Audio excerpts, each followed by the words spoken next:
Okay, अपना तारुफ करवाइएगा। मेरा नाम औरंगज़ेब है और मैं बलूच स्टूडेंट्स ऑर्गेनाइजेशन का सेंट्रल इंफॉर्मेशन सेक्रेटरी हूँ। हानी बलोच आपकी क्या लगती थी? हानी बलूच मेरी कज़न थी। क्या हुआ उनके साथ? उनकी जो है ना, जिस दिन हम गिरफ़्तार हुए उसके अगले दिन जो है ना उनकी डेथ हुई है, और डेथ की जो कॉजेज़ हैं वो नेचुरल कॉज थी। उससे पहले भी उनकी जो है ना तबीयत ख़राब थी, चूँकि वो उस दिन 23 तारीख़ के एहतजाज में रैली में भी हमारे साथ दी। उस दिन भी जो है ना उनकी तबीयत थोड़ी सी ठीक नहीं थी, और जिसकी वजह से एहतजाज ख़त्म होने से पहले ही उनको घर जाना पड़ा था। वो घर चली गई थी।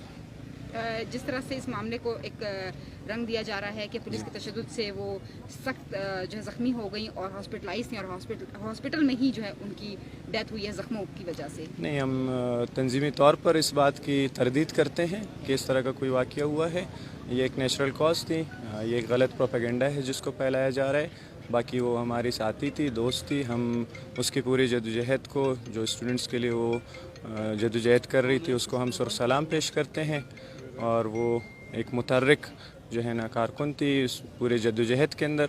बाकी के जो सोशल मीडिया पे इस तरह के पैगामात या ख़बरें फैल रही हैं उसकी हम तरदीद करते हैं।